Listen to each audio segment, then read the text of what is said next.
Another thing, don't ever repeat that agent scamming victims out of money again. The police need to do their job and arrest him. They have him dead to rights for embezzling $335,000 and possibly $10 million, where I gave him information through that where Michael Peterson was bragging he was smuggling oil into the U.S. from Trekasami. And Trekasami was arrested. I turned him in October of 21 through December of where he was, when he was leaving, where he was staying, where the port was coming back, and the state was buying smuggled oil. And then Trekasami was arrested for smuggling oil out from underneath his government. Some investigators said they called out and asked about Michael Peterson's shipment, and that's what led into the investigation and got him arrested. There was a $10 million reward. Now, on a recorded line, I go over this a million times. And police officers in uniform have admitted to listening to that agent admit he told on me. I have talked to a criminal attorney, the prosecutor's office, and other police out this area, and they want to know why our police haven't arrested that agent. Okay. I tell him the night before someone told on me at that church. It was verified by the police up there. It was the agent that returned my phone call. It was FBI agent John. Okay? The one December 14th announced in front of the police he was in it with Dave and stole my money. And they taped him. They got him for embezzlement. Okay? He thought he had a drugged up rape victim that was so drugged up she didn't know what was happening to her. And he could pull a fast one. Like the guy set up in Hartville. John's trying to pull a fast one. Okay? That he doesn't have enough authority to ask you to stay quiet. It takes a judge in a jury trial to put a gag order on you. He's only a higher police officer. He doesn't have the authority to ask you to stay quiet and tell whoever you want. And he can't open his mouth. Stark County Prosecutor's Office, a guy from there, criminal attorney, and police out of this area. I tell him someone told on me the night before. It was it. He calls me a liar. I tell him that the guy that threatened to knife me at Giant Eagle, he calls me a liar. There's badgering laws. I tell him he tried to kidnap me before. You liar. And I almost went to say Terry Coberly seen him. Okay, the police were taping through my phone, and I taped her with her permission of seeing him trying to kidnap me. Okay, he's a kidnapper for the human traffickers. And I'm describing a serial killer to him. Okay? And they know what he looks like. Alright. I tell him he tried to kidnap me before. No, come on now. I've met with that family in my office that lost their kid in that traffic accident. I had nothing to do with their father ran a stop sign into a semi showing off and killed himself and their kid. I went through the surgeries, went to a bunch of crackpots afterwards, swallowed like a balloon, almost died, and it was deemed medical malpractice. And over 9 months, I slowly got well. In the middle of me getting well after a 4-year span, her father pulls that shit-ass stunt, and my whole family said, oh, nothing to do with nothing. They made up an excuse to kill me. He said, I've met with that family in my office that lost their kid in that traffic accident 15 years before I had nothing to do with. And I met with all those church people. Now, what did you just say? You talked to everyone. On a recorded line.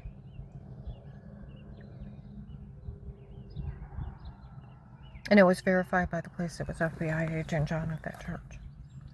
The one Lighthouse Tabernacle made fun of June 7th, 23, how they fooled him. Okay? He said, and I know that they're trying to kill you because you were faking you were sick and faking you got well while that family was grieving. I said, I really was sick. He's like, was there a camera above that bench or not? I don't know. You say you're lying on a rush. I'm like, what? He said, I'll put you in jail. He starts screaming again. He's like, don't say it or I'll put you in jail. I was like, fine, whatever. Now I want you to say you were faking you were sick before. I really was sick before. You liar. I've met with that family in my office and all those church people. And I know they were trying to kill you because you were faking you were sick and faking you got well while that family was grieving. And you need to realize what you've done. And I don't blame him for trying to kill you. I'm like a crazy call person. What did you just confess again? He told on me. Dave told Danny he talked to him at that church. Everybody knew. And he confessed he was the one talking to everybody. Okay? And I said I really was sick before. He said, you say we're faking or I'll leave you there. I'm like, but they'll kill me, so. They've tried to kill me, so. Aiding and abetting murder. He's like, you either say it or I'll leave you there. And I start begging this bastard for my life. And he's like, say it or I'll leave you there. It's like, fine, just don't let him kill me. Ha, ha, ha, ha, ha. Why would the FBI help a person like you? Well, they're going to try to kill me, so. They've tried to kill me, so. Now, give me a real reason. And the other one yells out about the scam, which is Alex impersonating Pete, where Dave said he hired Pete on his own, the drug cartel. Savannah's Facebook friend or drug-dealing ex-boyfriend. And then the cartel picked up the pawn. The Ruthie confessions and the photoshopping washing. We could always use Pete's tape of Weird With Yourself, the shower scene.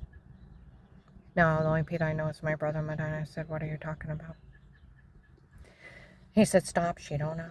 Then he said something else about Pete again, and now I've never met him. I only had bruises, throwing up, heart racing, severely infected, and almost passing out, and muscle pain from the giant bruising where they're drug being raping me, and he's making fun of me for my rapist. And I don't know who he's talking about. I said, what are you talking about?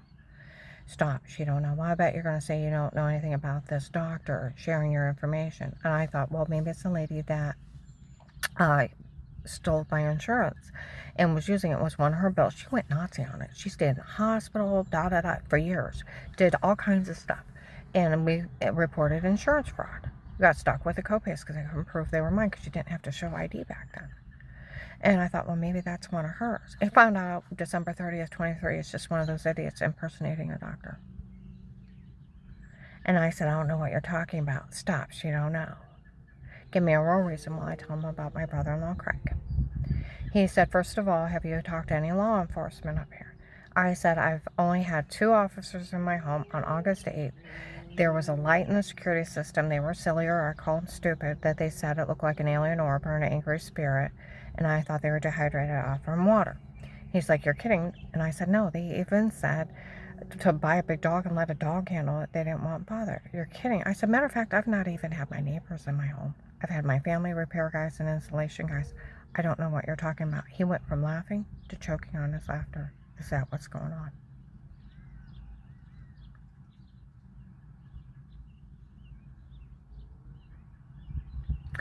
Then he offers to take me somewhere, leave me with no money, and then he offers me the informant program to get him information, a life of peace as an informant. Nothing legally stated, dated against you again, and only for you would we ever do this for. We'll always put it back as if it never happened. You can't be legally charged for anything again for working this case. And you'll have that money to live on when you move out. Admit to no wrongdoing. I'll take care of everything in that. But if you try to tell someone, oh, it's crazy, nobody will help you. 14th Amendment, you cannot withhold protection. Can't see somebody's money, but due process of the law. First Amendment, it takes a judge to put a gag order on you. I told the Stark County Prosecutor's Office, the guy from there, he laughed, I cried. He said the police know that he cannot bully you into false statements. And he cannot ask you to stay quiet about anything. He's only a higher police officer. It takes a judge in a jury trial due to the freedom of speech. You can tell whoever you want. He can't open his mouth to you. He was only bullying you, and they would know he was only bullying you, and they can't go along with that for them to get away with it. Criminal attorney, the same thing. He can't talk to you like that, and he can't ask you to stay quiet. He is only a higher police officer. It does take a judge, and he can't take your money. And you can't tell people not to help you either. I talked to police out of this area, and they want to know if our police were slow. Why didn't they arrest that agent the first day for the way he talked to me? And everybody else involved. They are to do their sworn duty. I was watching this one video on YouTube, and this one officer was arresting a higher officer, and he's telling him to stand down. He said, I don't care if you're a gangbanger or the President of the United States. Nobody can tell me what I can't do my sworn duty. They are to do their job. FBI agent John confessed December 14th, 23, and the police taped him 4:45 p.m. that he was in it with Dave and stole my money. I was in Walmart on the strip, and an officer in uniform said, "We all know that guy told on you before, Karen. They all know. They need to do their job and arrest him."